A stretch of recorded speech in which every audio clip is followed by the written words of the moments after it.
সালাম আলাইকুম ভাইয়া। গরুটা ৭৬,০০০ টাকা। ইসলামিক ভাবে এই যে আমাদের জুয়েল কাকু কাকু গরু তো এই মাত্র নিলেন, আমি দেখলাম কত টাকা হয়েছে? গরুটা ৭৬,০০০ টাকা। ৭৬,০০০ টাকা। হ্যাঁ। কাকা আপনি কিরকম দাম চাইছেন? আমি দাম চাইছি ৮০।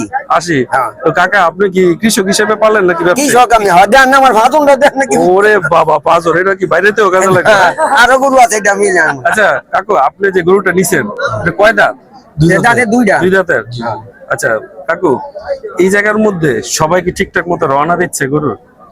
আমি রওনা দিচ্ছি, কিন্তু অন্যটা আমি বলতে পারি না।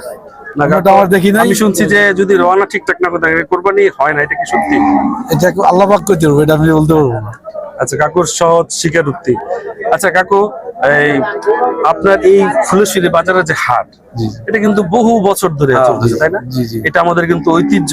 জি, জি। আচ্ছা কাকু, এই ঐতিহ্যটা ধরে রাখতে হলে আমাদের আর কি করা উচিত?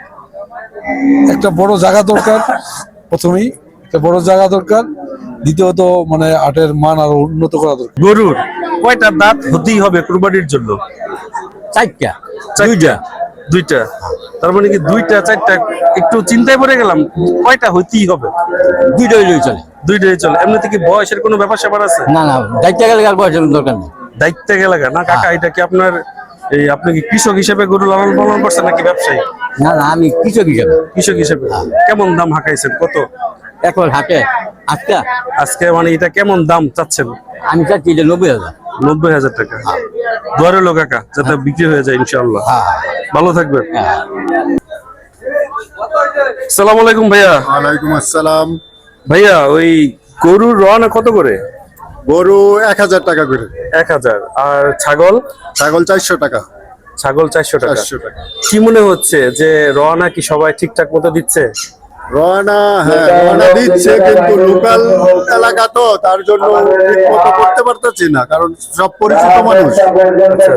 সব পরিচিত মানুষ যায়, কম দিয়ে যাইতেছে এইগা। এখন আচ্ছা। চেষ্টা করতেছি যতটুকু পারার, হ্যাগো সেভ করার, নিজেরও সেভ হওয়ার।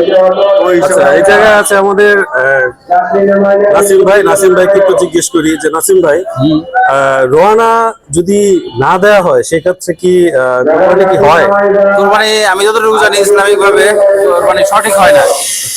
সঠিক হয় না, এটা একটা অপরিপূর্ণ থেকে যায় আর কি। এতটুকু না, কেউ বোঝে না। তার মানে কোরবানি যদি স্বচ্ছ হতে হয় তাহলে রওনা অবশ্যই রওনা দিতে হবে, কারণ এটা ইসলামিক ভাবেই এটা ইয়া করা। আর আমি দেখতে পাচ্ছি আজকে ফুলেশ্বরী বাজারে প্রচুর পরিমাণে গরু আসছে। আমরা তো আশা করছিলাম যে আরো অনেক বেশি গরু উঠবে, কিন্তু ওয়েদার খারাপ থাকার কারণে আসলে গরু এবং ক্রেতা বিক্রেতা দুটোই আমরা কম পাইছি। যাক, যা অবশ্যই আলহামদুলিল্লাহ আমরা সন্তুষ্ট। আয়োজক যারা, তাদের উদ্দেশ্যে কিছু বলেন। আসলে আয়োজক, এটা আমাদের একটা ঐতিহ্যবাহী হাট, এটা প্রতি বছরই এখানে হয়, এটা অনেক বছর যাবত হয়ে আসছে। তো যারা আয়োজন করে, এবারও করছে, গত বছর করছে, নতুন যারা আয়োজক করছে, তো তাদেরকে আমি ধন্যবাদ জানাবো, যদিও আমিও নিজেও এটার মধ্যে আছি। তো সুন্দর আয়োজন হয়েছে। সালাম আলাইকুম ভাইয়া।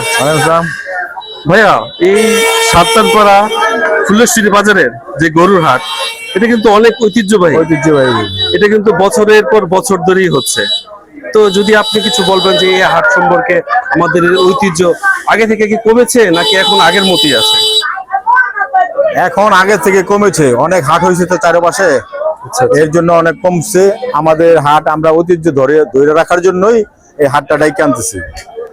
আচ্ছা, এই ঐতিহ্যটা যেন না কমে, যেন আরো বাড়ে, সেক্ষেত্রে আমরা আগামীতে ইনশাল্লাহ এই ব্যাপারে সচেষ্ট থাকবো। আবার সার্বিক চিন্তাধারা করতেছি কিভাবে আগামীতে এটা উন্নত করা যায়।